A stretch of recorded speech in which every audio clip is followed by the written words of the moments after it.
রূপে লাভ করতে পারে।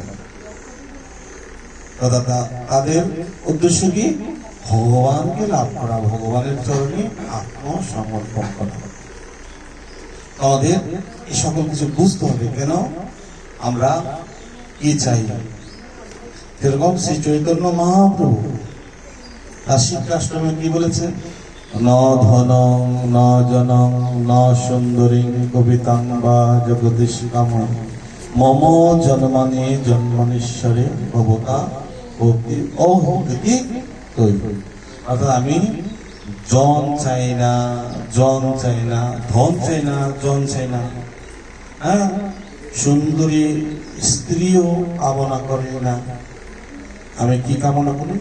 জন্মে জন্মান্তরে যেন তোমার চরণে আমার অহেতুকী ভক্তি, আমি যেন জন্ম জন্মান্তরের তোমার চরণে আমি থাকতে পারি, তোমার সেবা করতে পারি, তোমার প্রতি যেন আমার ভক্তি থাকে।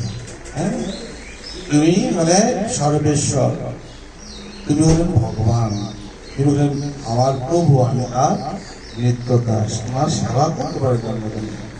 সেটা হলো আমাদের চাওয়া। সেরকম যারা সর্বশ্রেষ্ঠ ভক্ত তারা সেই ভগবানকে লাভ করার জন্য চেয়েছে। তো এই কালের দেবতারা কি করেন? দেবতারাও সহায়তা করেন ভগবানকে লাভ করার জন্য, সহায়তা করেন। এরকম অনেক জায়গায় এরকম ভগবানকে পাওয়ার জন্য। তাহলে আমাদের চিন্তা চেতনাটা কি সেটা বুঝতে হবে, আমরা কি চাই। আমাদের চিন্তা চেতনাটা সেটা আমাদের বুঝতে হবে, আমরা কি চাই। হ্যাঁ, আমরা যদি এই জগতে পার্থক্য জগতের সুযোগ সুবিধা চাই, তাহলে আমাদের কি হবে? আমাদের এই জড় জগতের মোহের প্রতি আমরা আকৃষ্ট হয়ে থাকবো, জড় বন্ধনে আবদ্ধ হয়ে থাকবো। আমাদের জন্ম মৃত্যু জরা বেঁধে, হ্যাঁ, আমরা এরকম ভাবে জন্ম লাভ করতে থাকবো। কিন্তু আমাদের চাওয়া চিন্তা চেতনা উপর নির্ভর করবে আমাদের পাওয়া। আমাদের চাই জড় জগতের সুযোগ সুবিধা, সেটাও দেবে। আবার যদি আমরা ভগবানকে লাভ করতে চাই, সেটাও দেবে। কিন্তু আমরা এই জগতে কেন আসছি? আমরা এই জগৎকে ভোগ করার জন্য আমরা আসিনি। আমরা এসেছি ভগবত ভক্তি লাভ করার জন্য, ভগবানকে লাভ করার জন্য, ভগবানের সাথে আমরা সম্পর্ক স্থাপন করার জন্য। আমরা ভগবানের নিত্য সেবায়, প্রেমময় সেবা আমরা ছিলাম। কোনো না কোনো কারণে আমরা সেখান থেকে বিচ্যুত হয়ে গিয়েছি। তাই এই ভবসাগরে আমরা হাবুডুবু খাচ্ছি। এই জন্ম মৃত্যু এরকম আমাদের হয়ে আমরা দুঃখ কষ্ট ভোগ করছি।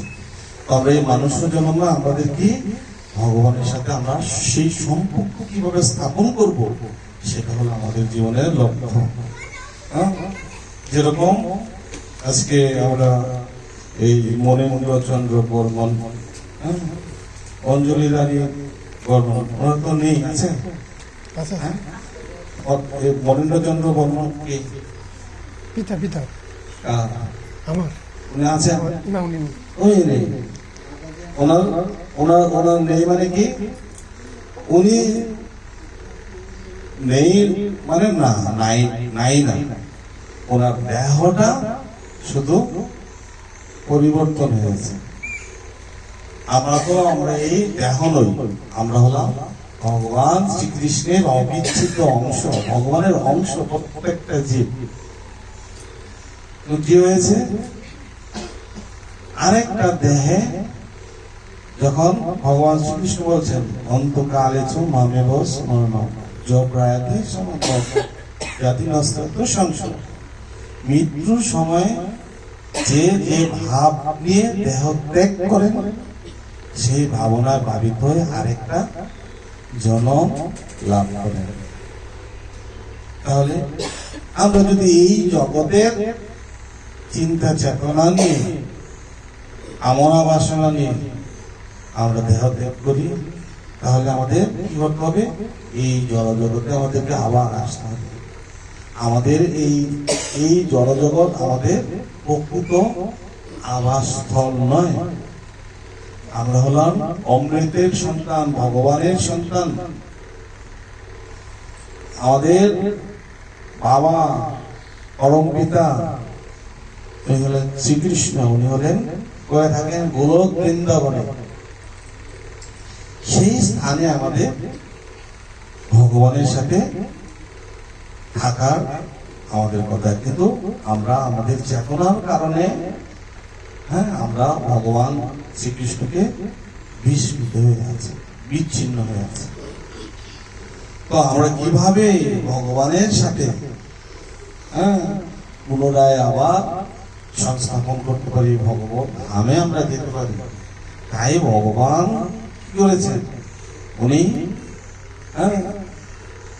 এই জগতে কি করছেন? উনি আবির্ভূত হন, অবতরণ করেন, আর সন্তানকে সেই জীবকে কি করার জন্য? দুঃখময় সংসার থেকে উদ্ধার করার জন্য। তাই কি হয়েছে? এই জন্য জীবেরই নিস্তারিতে নন্দসুত হরি ভুবনে প্রকাশ হন, গুরুরূপ ধরি জীবকে নিস্তার করার জন্য, এই দুঃখময় সংসার থেকে উদ্ধার করার জন্য ভগবান কৃষ্ণ কি হয়েছেন? গুরুরূপে অবতীর্ণ হয়েছেন, শাস্ত্ররূপে অবতীর্ণ হয়েছেন, বিগ্রহ রূপে অবতীর্ণ হয়েছেন। আমরা যেন পুনরায় তার চরণে কি সমর্পণ করি, আমরা যেন তার চরণে শরণাগত হই।